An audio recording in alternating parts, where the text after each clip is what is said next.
Hello दोस्तों, welcome to CG पाठशाला। मैं हूं विद्या और मैं आज आपके लिए लेके आ गई हूं कंप्यूटर के 2000 प्लस क्वेश्चन, जो कि अरिहंत बुक से रहेगा, हिंदी लैंग्वेज में रहेगा। और अगर आप इस सीरीज़ को पूरा कंप्लीट कर लेते हैं तो आपको कंप्यूटर से रिलेटेड कोई भी डाउट नहीं रहेगा, और साथ ही साथ बीच में मैं आपको समझाते भी चलूँगी, तो उससे आपका और ज़्यादा डाउट क्लियर होते चले जाएगा। तो चलिए स्टार्ट करते हैं। नेक्स्ट पहला क्वेश्चन है, कंप्यूटर में भेजे जाने वाले डेटा को कहते हैं। तो कोई भी चीज़ जब कंप्यूटर में जाता है तो उसको क्या कहा जाता है? इनपुट कहा जाता है। और कंप्यूटर किस उसमें प्रोसेस में काम करती है? इनपुट, प्रोसेस और आउटपुट। ठीक है, तो इनपुट भी कोई भी चीज़ हम लोग कीबोर्ड और माउस के थ्रू देते हैं, या फिर वॉइस के थ्रू दे सकते हैं। उसके बाद में वो प्रोसेस करता है और उसके बाद में हमको मॉनिटर के थ्रू आउटपुट दे देता है। ठीक है, तो हमारा पहले का आंसर आ जाएगा थर्ड, इनपुट। दूसरा क्वेश्चन है, कंप्यूटर के 4 मुख्य कार्य कौन सा है? तो सबसे पहले इनपुट, प्रोसेस, आउटपुट, और उसके बाद में जो भी चीज़ हुआ उसको स्टोर कर लेता है ये रैम और रोम में। तो क्या हो जाएगा? इनपुट, प्रोसेस, आउटपुट और स्टोरेज। तो दूसरे का ऑप्शन नंबर ए हमारा सही हो जाएगा। तीसरा क्वेश्चन है, कंप्यूटर निम्नलिखित में से कौन सा कार्य नहीं करता? तो कंप्यूटर जो है ना, वो अंडरस्टैंडिंग का कार्य नहीं करता, प्रोसेस करता है, कंट्रोल करता है, कंट्रोल यूनिट होता है इसमें। इनपुट कोई भी चीज़ जाता है तो ये कंट्रोल यूनिट और अरिथमेटिक लॉजिक यूनिट बीच में जो रहते हैं वो प्रोसेसिंग के ही पार्ट्स होते हैं। ठीक है, तो अंडरस्टैंडिंग का कार्य ना ये नहीं करता। अंडरस्टैंडिंग का काम ह्यूमन बीइंग करते हैं, और कंप्यूटर की जो मेमोरी होती है वो 0 होती है ना। तो कंप्यूटर अंडरस्टैंडिंग का कार्य नहीं करता। नेक्स्ट क्वेश्चन है, किसी बाहरी स्रोत से आती है, मतलब किसी बाहरी स्रोत से आती है एक ऐसा चीज़ जो बाहरी स्रोत से आता है और कंप्यूटर सॉफ्टवेयर में फीड की जाती है, उस सूचना को क्या कहा जाता है? ठीक है, तो इनपुट कहा जाता है, ये बाहरी स्रोत से आता है और कंप्यूटर में उसको डाला जाता है, तो उस सूचना को इनपुट कहा जाता है। ठीक है, फोर्थ का बी। नेक्स्ट क्वेश्चन पांचवा है, सूचना तैयार करने के लिए डाटा का प्रयोग कहलाता है। ठीक है, सूचना हम इंफॉर्मेशन तैयार करते हैं तो उस डाटा का प्रयोग क्या कहा जाता है? तो वो कहा जाता है प्रोसेसिंग। ठीक है, देखो जैसे सबसे पहले डाटा होता है। डाटा कोई भी चीज़ रॉ डाटा होता है जो कि बहुत ज़्यादा अवेलेबल है, मतलब बहुत ज़्यादा मात्रा में अवेलेबल है। लेकिन जब हम उसको प्रोसेस कर लेते हैं, ठीक है, तो वो क्या कहलाता है? सूचना कहलाता है। मतलब useful data is called information या सूचना। ठीक है, तो डाटा का जो प्रयोग होता है ना, जो सूचना तैयार करने के लिए डाटा का जो प्रयोग किया जाता है उसको क्या कहा जाता है? प्रोसेसिंग कहा जाता है। नेक्स्ट क्वेश्चन है 6, आउटपुट क्या है? तो आउटपुट जो है ना, जो प्रोसेसर यूज़र को प्रदान की जाती है उसको आउटपुट कहा जाता है। ठीक है, यूज़र को प्रदान करती है किसके थ्रू? किसी भी के थ्रू हो सकता है, मॉनिटर के थ्रू हो सकता है, या किसी भी के थ्रू हो सकता है, जो स्पीकर होता है उसके थ्रू भी हो सकता है। तो जो भी आउटपुट जो होता है ना, जो प्रोसेसर हमको प्रदान करता है, मतलब यूज़र को प्रदान करता है, उसको क्या कहा जाता है? आउटपुट कहा जाता है। नेक्स्ट क्वेश्चन है 7वां, निम्नलिखित में से कौन सी कंप्यूटर की विशेषता है? ठीक है, कंप्यूटर की क्या विशेषता है? तो स्पीड तेज होती है, इसकी तीव्र गति होती है, त्रुटि रहित कार्य करता है। हाँ सही है। ठीक है, इसमें त्रुटि मतलब एरर कम होता है या फिर नहीं होता। जैसा आप दोगे, अगर आप इनपुट ही गलत दोगे तभी वो आउटपुट गलत बताएगा, अदरवाइज वो गलती नहीं करता है। गोपनीयता, ठीक है, प्राइवेसी, ये भी कंप्यूटर की विशेषता है। तो ये सभी के सभी कंप्यूटर की विशेषता हो जाएंगे। ठीक है, नेक्स्ट क्वेश्चन है, कच्चे तथ्य रॉ फैक्ट्स बताता है जबकि डैश डाटा अर्थपूर्ण बन जाता है। ठीक है, तो इसका आंसर हो जाएगा डाटा और सूचना। तो जैसे डाटा जो होता है ना, वो कच्चे तथ्य मतलब रॉ फैक्ट्स होते हैं। जैसे मैंने बोला था कि डाटा बहुत ज़्यादा अवेलेबल होता है, बहुत ज़्यादा मात्रा में अवेलेबल होता है, लेकिन अब जब इसको प्रोसेस किया जाता है और उसको यूजफुल इंफॉर्मेशन में कन्वर्ट किया जाता है, तो इन्फॉर्मेशन मतलब सूचना होता है। ठीक है, तो सबसे पहले वो डाटा रहता है, रॉ फैक्ट्स, और उसको फिर अर्थपूर्ण जब बन जाता है तो उसको सूचना कहा जाता है। तो हमारा आंसर 2 हो जाएगा। आगे बढ़ते हैं। 9th, कंप्यूटर चलाने के लिए उपयोग किए जाने वाला डाटा या सूचना क्या कहलाता है? कंप्यूटर चलाने के लिए। ठीक है, तो कंप्यूटर चलाने के लिए यूज़फुल जो डाटा है, क्या वो हार्डवेयर कहलाता है या पेरिफेरल कहलाता है या सीपीयू कहलाता है या ये सभी कहलाता है। ठीक है, तो उपयोग किया जाने वाला जो डाटा या सूचना जो है ना, इनमें से कुछ नहीं आएगा। हार्डवेयर तो हो ही नहीं सकता, पेरिफेरल हो नहीं सकता, क्योंकि ये तो डाटा या सूचना जो है वो तो एक सॉफ्ट कॉपी है। ठीक है, सॉफ्ट कॉपी है जिसको वो प्रोसेस करता है तो इन्फॉर्मेशन में बदल देता है। तो ये सब सीपीयू ये सब हार्डवेयर है, मतलब कहीं ना कहीं पेरिफेरल वगैरह जो है ये हार्डवेयर के फॉर्म में कंप्यूटर में रहते हैं, तो इनमें से कोई नहीं होगा। ठीक है, इनमें से कोई नहीं। नेक्स्ट क्वेश्चन है हमारा, कंप्यूटर में सूचना को इनपुट करते हैं तो निम्न में से क्या बनता है। ठीक है, क्या बनता है अगर हम लोग सूचना को इनपुट करते हैं तो निम्न में से क्या बनता है। तो डाटा बनता है, आइडियाज़ बनता है, ऑब्जेक्ट बनता है कि फैक्ट्स बनता है। ठीक है, तो डाटा बनता है। कंप्यूटर में सूचना को इनपुट करते हैं तो वो क्या बनता है, डाटा बनता है। कंप्यूटर में उसको डाटा या इन्फॉर्मेशन ही कहा जाता है, आइडियाज़, फैक्ट्स, ऑब्जेक्ट ये सब कुछ नहीं कहा जाता। कंप्यूटर जब हम लोग वर्ड का यूज़ करते हैं तो उसमें आइडियाज़, फैक्ट्स ये सब नहीं होते, सिर्फ डाटा होता है, इन्फॉर्मेशन होता है। नेक्स्ट क्वेश्चन है 11, नॉन न्यूमेरिक डाटा का उदाहरण निम्न में से है। ठीक है, जो न्यूमेरिक नहीं है, ठीक है, नॉन न्यूमेरिक है, तो क्या हो जाएगा नॉन न्यूमेरिक डाटा का एग्जाम्पल। जैसे हम कर्मचारी का नाम डालते हैं तो नाम न्यूमेरिक में थोड़ी ना होता है। ठीक है, वो न्यूमेरिक में नहीं होता, न्यूमेरिक मतलब नंबर्स। ठीक है, इंटीजर, फ्लोट जो भी हो, तो न्यूमेरिक फॉर्म में नहीं होता कर्मचारी का नाम, तो ये तो सही लग रहा है। फिर टेस्ट स्कोर, जो टेस्ट का स्कोर होता है वो तो नंबर में मिलते हैं। बैंक अकाउंट का नंबर, ये भी नंबर में मिलते हैं। तो हमारा आंसर ए हो जाएगा, कर्मचारी का जो नाम है ना वो न्यूमेरिक नहीं होता। नेक्स्ट क्वेश्चन है 12, निम्नलिखित चक्रों में से इनपुट, प्रोसेसिंग, आउटपुट और स्टोरेज के रूप में इसके घटक शामिल हैं। ठीक है, तो इनपुट, प्रोसेसिंग, आउटपुट और स्टोरेज के रूप में किसके घटक शामिल है ये पूछ रहा है, तो इसका आंसर हो जाएगा डेटा। ठीक है, डेटा को ही तो हम लोग क्या करते हैं, इनपुट करते हैं, फिर प्रोसेस करते हैं, फिर आउटपुट देते हैं, फिर स्टोर करते हैं। तो ये सब के सब काम जो है ना डेटा का ही होता है। ठीक है, कोई भी चीज़ हम लोग फीड करते हैं तो उसको डेटा कहा जाता है। नेक्स्ट क्वेश्चन है 13, वह डेटा है जिसे एक अर्थपूर्ण फंक्शन में व्यवस्थित और प्रस्तुत किया गया है। ठीक है, मतलब एक अर्थपूर्ण तरीके से व्यवस्थित और प्रस्तुत किया गया है, तो उसको क्या कहते हैं ये पूछ रहा है। तो इन्फॉर्मेशन होगा, इन्फॉर्मेशन ही वो डाटा है जिसको अच्छे से पूरा व्यवस्थित किया गया है और उसका कुछ मीनिंग है ना, और उसको फिर प्रस्तुत किया जाता है। ठीक है, नेक्स्ट क्वेश्चन है 14, डाटा को प्रोसेस करने के लिए आवश्यक चरणों और कार्यों जैसे कि प्रश्नों के जवाब या किसी आइकन पर क्लिक करना क्या कहलाता है।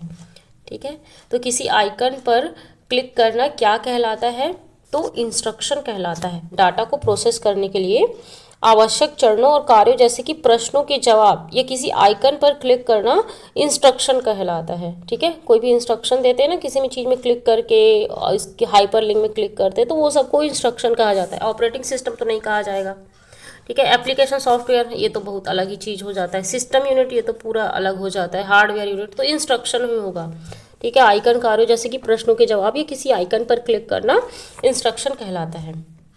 नेक्स्ट क्वेश्चन 15 है, प्रथम गणना करने वाला यंत्र कौन सा है। ठीक है, तो प्रथम गणना करने वाला यंत्र जो है ना अबेकस था। ठीक है, जो चीन में सबसे पहले बना था 1600 के टाइम में। और इसमें से ना ये जो बच्चे लोग खेलते हैं ना, जब छोटे होते हैं तो कुछ खेलने टाइप का होता है, उससे बहुत स्पीड से ना कैलकुलेशन होता है। अभी भी बहुत सारे लोग जो अबेकस का यूज़ करते हैं वो बहुत स्पीड मैथमेटिक कैलकुलेशन करना सीख जाते हैं। ठीक है, तो गणना करने वाला यंत्र जो चीन ने बना था उसको अबेकस था, सबसे पहले बना था। ये सब बाद में आए थे। अबेकस का आविष्कार किस देश में हुआ, तो अबेकस का आविष्कार अभी मैंने बताया था कि चीन में हुआ है। ठीक है, अब देखिए नेक्स्ट क्वेश्चन, पहली मैकेनिकल एडिंग मशीन जिसमें जोड़ था। ठीक है, पहली मैकेनिकल एडिंग मशीन कौन सी है जिसमें जोड़ था, तो पास्कलाइन, जैकार्ड, ओर्टिड या टू स्लाइड। ठीक है, तो कौन सा था। ठीक है, तो इसका आंसर हो जाएगा पास्कलाइन। ठीक है, पास्कलाइन जो था भाप से चलने वाला था, ब्लेज पास्कल ने बनाया था, और ये पहली मैकेनिकल एडिंग मशीन थी जिसमें जोड़ था। ठीक है, एडिंग था, ये ऐड करने के लिए काम करता था। नेक्स्ट क्वेश्चन है 18। उस फ्रांसीसी का नाम क्या था जिसने वस्त्र बनाने वाली मशीन के डिज़ाइन में पंच कार्ड मशीन बनाई। ठीक है, जैसे कि कपड़े बनाते हैं ना, है ना, इसी फॉर्म में पंच कार्ड मतलब क्या होता है कि ऐसे पंच कर करके वो ना कुछ डेटा को वो स्टोर करते थे, है ना। तो उसी के फॉर्म में जैसे कपड़े बुनाई करते हैं वैसे ही उसने पंच कार्ड बनाई। तो किसने बनाया था पंच कार्ड, ये पूछ रहा है। तो ना जोसेफ जैकार्ड ने बनाया था। किसने बनाया था? जोसेफ जैकार्ड ने बनाया था। आप इसको याद रखिएगा इनका नाम। ठीक है, जोसेफ जैकार्ड ने पंच कार्ड मशीन बनाई। पंच कार्ड को अन्य नाम से जाना जाता है तो होल्ड्रिथ कार्ड कहा जाता है, या वीडियो कार्ड कहा जाता है, या साउंड कार्ड कहा जाता है, या एक्सेलरेटर कार्ड कहा जाता है। तो पंच कार्ड को ना क्या कहा जाता है? होल्ड्रिथ कार्ड कहा जाता है। ठीक है, पहला वाला होगा होल्ड्रिथ कार्ड, हरमन होल्ड्रिथ ने बनाया था। ठीक है, तो इसलिए होल्ड्रिथ कार्ड कहा जाता है। चार्ल्स बेबेज द्वारा निर्मित एनालिटिकल इंजन कौन सा है? ठीक है, चार्ल्स बेबेज ने एनालिटिकल इंजन बनाया था। तो सबसे पहला द्वारा निर्मित एनालिटिकल इंजन कौन सा है? तो इलेक्ट्रॉनिक है, इलेक्ट्रिकल है, मैकेनिकल है, या टेक्निकल है? तो मैकेनिकल इंजन इन्होंने सबसे पहले बनाया था। चार्ल्स बेबेज ने मैकेनिकल इंजन बनाया था। जो मैकेनिक मतलब क्या होता है कि जो मेहनत से ऐसे कोई भी चीज़ चल चल के कार्य करता है, जैसे मैकेनिक लोग नहीं कार्य करते हैं वैसे ही, जैसे कि मशीन चलता है ना, वो मैकेनिकल होता है। तो उसी की तरीके से काम करता था, चार्ल्स बेबेज ने बनाया था। चलिए, हमारा नेक्स्ट क्वेश्चन है 21। किसने पहला यांत्रिक कंप्यूटर बनाया जो भविष्य के कंप्यूटर के लिए प्रतिकृति सिद्ध हुआ? तो चार्ल्स बेबेज ने पहला कंप्यूटर बनाया था। सबको पता है Charles Babbage father of computer कहा जाता है। ठीक है, तो चार्ल्स बेबेज ने सबसे पहले बनाया था कंप्यूटर को। ठीक है, आगे बढ़ते हैं। 22। इनाइक का पूर्ण नाम क्या है? The electronic numerical integrator and calculator नहीं था, इलेक्ट्रॉनिक नेशनल इम्प्लीमेंटेशन नहीं, electronic number integrator for automatic code नहीं। तो इनाइक का पूरा नाम तो जो था वो था electronic numerical integrator and computer था। तो यहाँ पे कैलकुलेटर इन्होंने रख दिया है। चलो ठीक है, इसमें से कोई भी नहीं मिल रहा है, लेकिन ये वाला पहला वाला मिल रहा है। ठीक है, तो हम लोग लास्ट वाले को अवॉइड करके electronic numerical integrator and computer था, तो कैलकुलेटर याद रखिएगा। ठीक है, कभी कैलकुलेटर भी कभी कभार कह दिया जाता है और कई बार कंप्यूटर भी कहा जाता है। नेक्स्ट क्वेश्चन है 23। सर्वप्रथम इलेक्ट्रॉनिक कंप्यूटर इनाइक किसने डिज़ाइन किया? ठीक है, इनाइक को किसने डिज़ाइन किया था? तो जे प्रेस्पर एकर्ट और जॉन मुचली ने बनाया था। ठीक है, इनाइक किसने बनाया था? जे प्रेस्पर एकर्ट और जॉन मुचली ने, मोचली या मुचली कहा जाता है, तो इन्होंने दोनों ने मिलके बनाया था। और हमारा आंसर तीसरा सही हो जाएगा। नेक्स्ट क्वेश्चन है 24। निम्न में से किसने प्रोग्राम के साथ साथ डाटा को स्टोर करने वाली मेमोरी के साथ electronic discrete variable automatic computer एडवैक को निर्मित किया? तो automatic discrete variable of computer इसको बनाया था जॉन वॉन न्यूमैन ने। किसने बनाया था? जॉन वॉन न्यूमैन ने। 24 का 4। ठीक है, नेक्स्ट क्वेश्चन है एडसैक। एडसैक का आविष्कार किसने किया था? तो एडसैक भी एक कंप्यूटर के ही बहुत सारे अलग अलग टाइप थे उस समय बन रहे थे। तो एडसैक का जो आविष्कार किया था ना, वो किया था मैरिस विल्कस ने किया था। किसने किया था? मैरिस विल्कस ने किया था एडसैक का आविष्कार। ओके, हमारा नेक्स्ट क्वेश्चन है प्रथम पीढ़ी के कंप्यूटर में डैश का उपयोग करके प्रोग्रामिंग की जाती थी। तो मशीन लैंग्वेज का यूज़ किया जाता था प्रथम पीढ़ी के कंप्यूटर में। नेक्स्ट क्वेश्चन है कंप्यूटर की पहली पीढ़ी में कौन सा डिवाइस प्रयोग होता था? ठीक है, तो पहली पीढ़ी में कौन सा डिवाइस प्रयोग होता था? तो वैक्यूम ट्यूब प्रयुक्त होता था। ठीक है, vacuum tube. Option number 4 is the right answer. द्वितीय पीढ़ी के कंप्यूटर में प्रायः होता था। ठीक है, तो द्वितीय पीढ़ी के कंप्यूटर में प्रायः क्या होता था? तो द्वितीय पीढ़ी के कंप्यूटर में ना प्रायः किस चीज़ का यूज़ किया जाता था? ट्रांजिस्टर का यूज़ किया जाता था। ठीक है, द्वितीय पीढ़ी के कंप्यूटर में। नेक्स्ट है द्वितीय पीढ़ी के कंप्यूटर का कार्यकाल कितना था? तो प्रथम पीढ़ी का जो कार्यकाल था ना, वो 1940 से 56 के बीच में था। ये प्रथम पीढ़ी का था। द्वितीय पीढ़ी का जो था ना, वो 57 से 62 के बीच में था। और तृतीय पीढ़ी का जो था ना, वो 63 से 72 के बीच में था। और 1973 से लेके 89 तक फोर्थ पीढ़ी कहा जाता है, और 1990 के बाद से अभी तक का पांचवी पीढ़ी कहा जाता है। लेकिन अभी इन्होंने वर्तमान कह दिया है, तो अलग अलग बुक में अलग अलग दिया होता है। तो हमारा अभी आंसर हो जाएगा द्वितीय पीढ़ी का 1957 से 62 के बीच में। तृतीय पीढ़ी के कंप्यूटर का कार्यकाल कितना था? तो तृतीय पीढ़ी के कंप्यूटर का जो कार्यकाल था ना, वो 1963 से 72 के बीच में था। तृतीय पीढ़ी के कंप्यूटर किसके द्वारा बनाए गए? ठीक है, मतलब क्या था उसमें, मेन चीज़ क्या था तृतीय पीढ़ी के कंप्यूटर में? तो तृतीय पीढ़ी के कंप्यूटर में ना इंटीग्रेटेड सर्किट चिप था। ठीक है। तृतीय पीढ़ी के कंप्यूटर में प्रयोग होने वाली भाषा कौन थी? तो तृतीय पीढ़ी के कंप्यूटर में प्रयोग होने वाली भाषा ना कोबोल थी। कौन सी थी? कोबोल भाषा थी। आगे बढ़ते हैं। स्विचों के हजारों डैश से स्विच बनाए जाते हैं, मतलब स्विच के हजारों, उसमें से क्या चिप्स बनाए जाते हैं? तो ट्रांजिस्टर बनाए जाते हैं। बहुत सारे स्विच के हजारों ट्रांजिस्टर से चिप्स बनाए जाते हैं। ठीक है, बहुत सारे जो ट्रांजिस्टर होते हैं उससे मिला के चिप्स बनता है। आईसी बना है, तो आईसी जो बना है ना, वो बना है किससे बना है? आईसी ट्रांजिस्टर से बना है। आईसी का फुल फॉर्म क्या है? Integrated circuit chips. ठीक है, तो आईसी जो बना है ना, वो ट्रांजिस्टर से बना है। कंप्यूटर की आईसी इंटीग्रेटेड सर्किट चिप्स के उत्पादन के लिए निम्न में से किसकी आवश्यकता होती है? तो सिलिकॉन और जर्मेनियम की आवश्यकता होती है। सिलिकॉन की मेनली यूज़ किया जाता है, और बेंगलुरु को सिलिकॉन वैली कहा जाता है, आपको पता है, क्योंकि वहाँ पे प्रोग्रामिंग वगैरह, कंप्यूटर वगैरह में बहुत ज़्यादा काम होता है, इसलिए। नेक्स्ट है, इंटीग्रेटेड सर्किट चिप का विकास किसने किया था? तो रॉबर्ट नोई और जॉन किल्बी ने, जेएस किल्बी ने किया था आईसी चिप का विकास। किसने किया था आईसी चिप का विकास?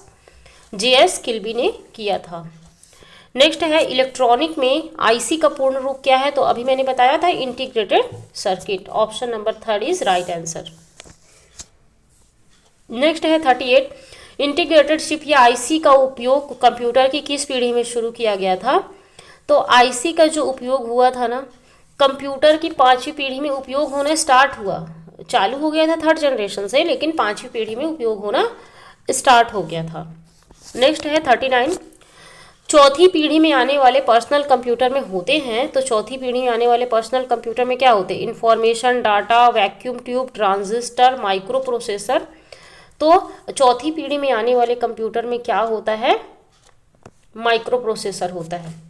याद रखिएगा, पहला वैक्यूम ट्यूब है, दूसरा क्या है? ट्रांजिस्टर है, तीसरा आईसी चिप है, और चौथा क्या है? माइक्रो प्रोसेसर, चौथे जनरेशन में।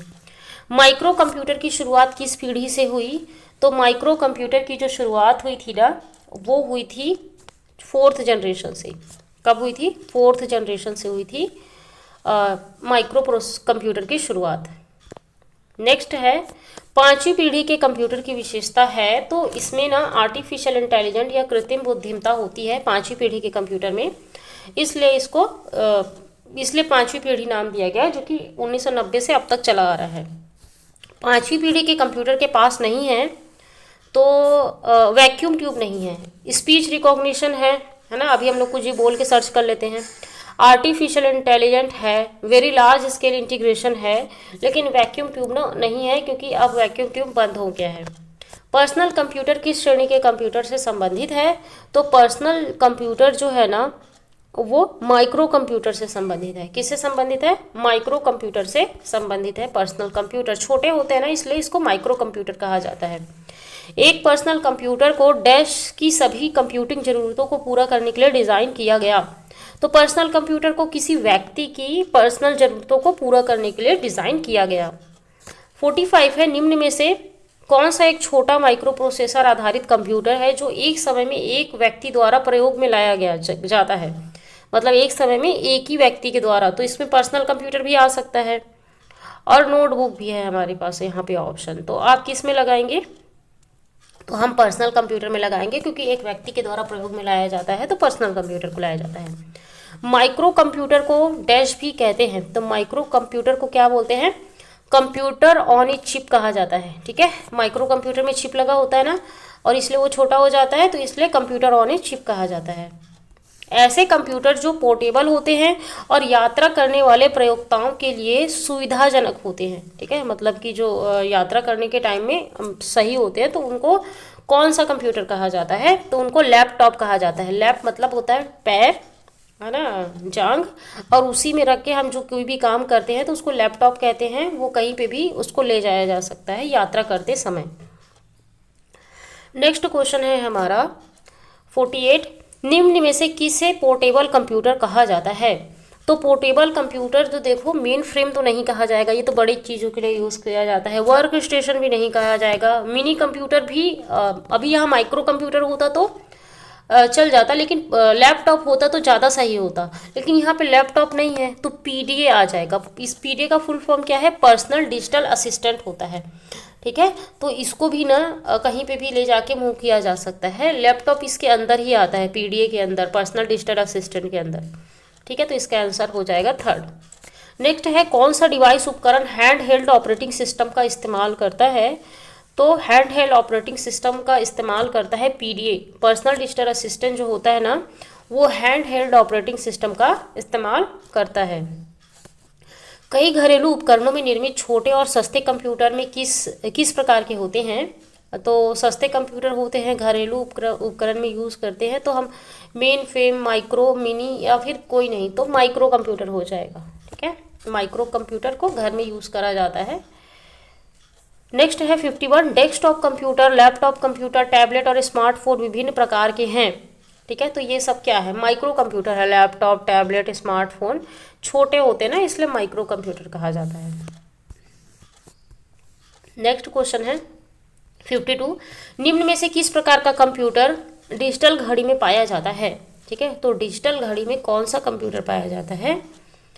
तो पाया जाता है डिजिटल घड़ी में एम्बेडेड कंप्यूटर।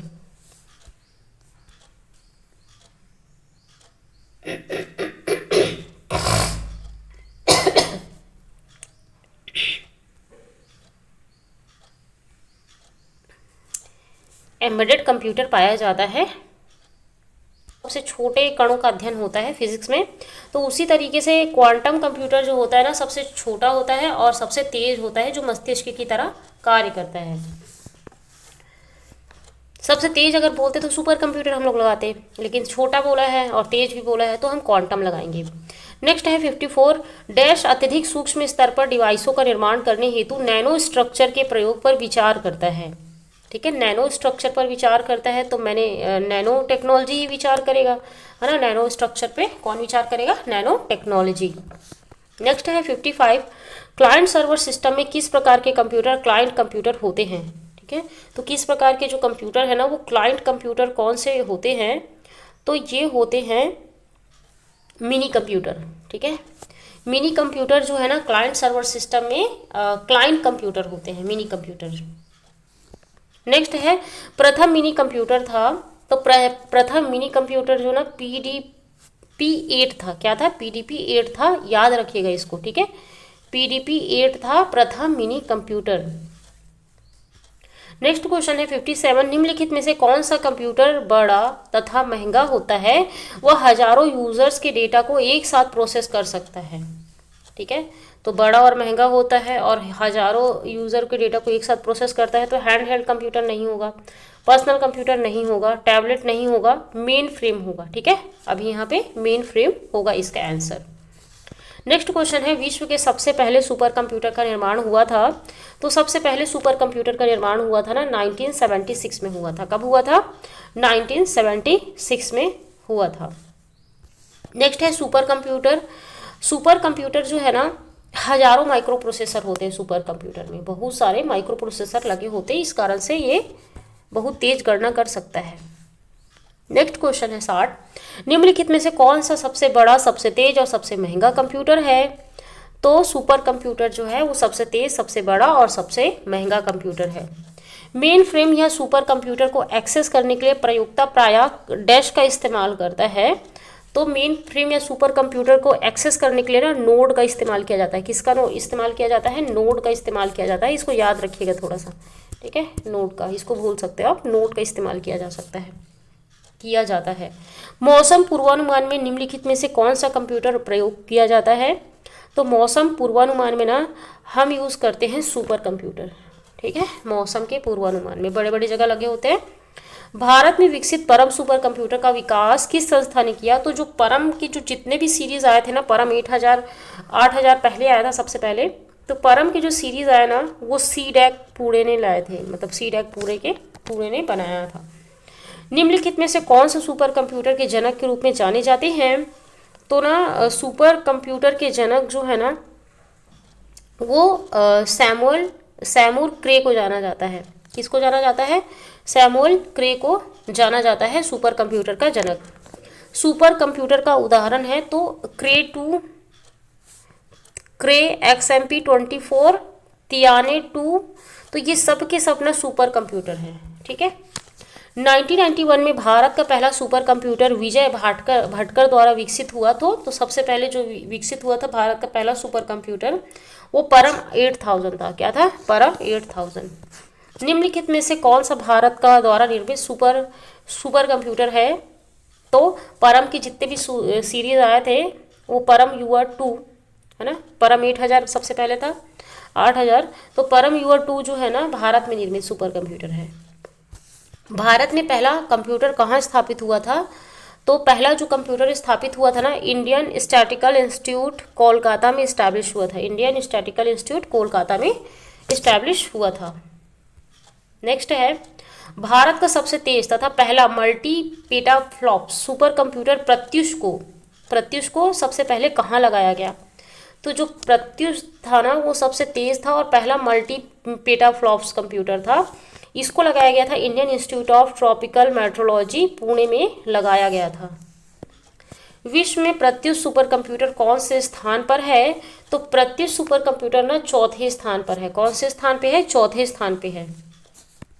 वे कंप्यूटर जो भौतिक मात्राओं को मापकर उनके परिणाम अंकों में व्यक्त करते हैं वो क्या कहलाते हैं? ठीक है, भौतिक मात्राओं को नाप लेते हैं और उसके परिणामों को ना अंकों में व्यक्त करते हैं ना, इसको कहा जाता है एनालॉग कंप्यूटर। याद रखिएगा, एनालॉग कंप्यूटर कहा जाता है। कंप्यूटर सिस्टम जिसे किसी भी स्टोरेज डिवाइस की आवश्यकता नहीं होती तो उसको एनालॉग कंप्यूटर कहा जाता है। जैसे कि हमारी घड़ी होती है ना वो एनालॉग कंप्यूटर है, तो इसमें स्टोरेज की जरूरत होती है क्या? नहीं होती। नेक्स्ट क्वेश्चन है, आजकल इस्तेमाल हो रहे कंप्यूटर किस श्रेणी के हैं? तो आजकल जो इस्तेमाल हो रहे हैं ना कंप्यूटर वो डिजिटल कंप्यूटर है। ठीक है, डिजिटल कंप्यूटर आजकल इस्तेमाल हो रहे हैं। डिजिटल कंप्यूटर की कार्य पद्धति का सिद्धांत है। तो डिजिटल कंप्यूटर की कार्य पद्धति का जो सिद्धांत है ना वो गणना और तर्क करना है। ठीक है, गणना करता है और तर्क करता है। कैलकुलेटर कंप्यूटर के कार्य मेथड के किस प्रकार पर कार्य करता है? जो कैलकुलेटर कंप्यूटर के जो कार्य मेथड ना किस प्रकार पर कार्य करता है बोल रहा है। तो कैलकुलेटर जो कार्य करता है वो किस पे कार्य करता है? डिजिटल की भांति डिजिटल फॉर्म में हमको रिजल्ट देता है ना, तो कैलकुलेटर जो है ना वो डिजिटल फॉर्म में काम करता है। नेक्स्ट है, एनालॉग और डिजिटल कंप्यूटर की विशेषताओं के संयुक्त रूप को क्या कहा जाता है? तो हाइब्रिड कंप्यूटर कहा जाता है। मतलब उसमें एनालॉग भी कंप्यूटर की विशेषता होती है। जैसे कि हमारा हॉस्पिटल में जाते हैं तो हार्ट बीट नापते हैं ना, तो वो ऐसे ऐसे चलते रहता है ग्राफ के फॉर्म में, तो वो एनालॉग है। लेकिन जो रिजल्ट बताता है वो डिजिटल फॉर्म में बताता है, तो वो क्या हो जाएगा? हाइब्रिड कंप्यूटर हो जाएगा। निम्नलिखित से कौन सा कंप्यूटर एनालॉग आउटपुट को डिजिटल रूप में बदलने से संबंधित है? तो एनालॉग आउटपुट को डिजिटल रूप में बदलने से संबंधित कौन सा है? तो हमारा आंसर हो जाएगा हाइब्रिड कंप्यूटर। ठीक है, एनालॉग को डिजिटल आउटपुट में बदल देता है हाइब्रिड कंप्यूटर। कंप्यूटर सबसे सामान्य प्रकार का कंप्यूटर है। इसका उपयोग आमतौर पर बाइनरी नंबर सिस्टम का उपयोग करके मात्राओं के साथ जानकारी को संसाधित करने के लिए किया जाता है। ठीक है, तो इसको कौन सा कंप्यूटर कहा जाता है? इसको कहा जाता है डिजिटल कंप्यूटर। ठीक है, सबसे सामान्य प्रकार का एक कंप्यूटर है जिसका उपयोग आमतौर पर बाइनरी नंबर सिस्टम का उपयोग करके मात्राओं के साथ जानकारी को संसाधित करने के लिए किया जाता है। उद्देश्य के आधार पर कंप्यूटर कितने प्रकार के होते हैं? तो एनालॉग और डिजिटल कंप्यूटर ना दो टाइप के होते हैं। तीन मत लगाइएगा, हाइब्रिड नहीं, वो उद्देश्य के आधार पर नहीं आता। हाइब्रिड एक मिक्सचर होता है दोनों का, तो यहाँ पे दो आ जाएगा। ठीक है, उद्देश्य के आधार पर कंप्यूटर कितने प्रकार के होते हैं? दो टाइप के होते हैं। नेक्स्ट क्वेश्चन 80 है, सामान्य उद्देश्य कंप्यूटर का प्रयोग किया जाता है। तो सामान्य उद्देश्य के लिए ही करा जाएगा, दस्तावेज तैयार करने के लिए, डॉक्यूमेंटेशन के लिए और डाटाबेस बनाने के लिए, है ना। तो दोनों ये सामान्य उद्देश्य वाले कंप्यूटर के कार्य हो जाएंगे। विशेषीकृत काम करने के लिए डिज़ाइन किए गए कंप्यूटर कौन से हैं? तो स्पेशल काम के लिए होता है। तो स्पेशल काम के लिए ना स्पेशल पर्पस कंप्यूटर बनाया गया है। ठीक है, स्पेशल कार्य के लिए स्पेशल पर्पस कंप्यूटर बनाया गया है। तो देखिए, मैं आपको रोज़ इसी तरीके से करीब 2000 प्लस 3000 क्वेश्चन मैं आपके लिए लाऊंगी इस बुक से, अरिहंत बुक से, जो कि काफ़ी फेमस बुक है। और पूरा हम लोग कंप्यूटर का पूरा कंप्लीट करेंगे, पूरे चैप्टर वाइज कंप्लीट करेंगे ऑब्जेक्टिव देख के। तो आप मेरे साथ बने रहिएगा, और अगर अच्छा लगे वीडियो तो लाइक शेयर एंड सब्सक्राइब जरूर कीजिएगा। Thank you. मैं मिलती हूँ आपको नेक्स्ट वीडियो में।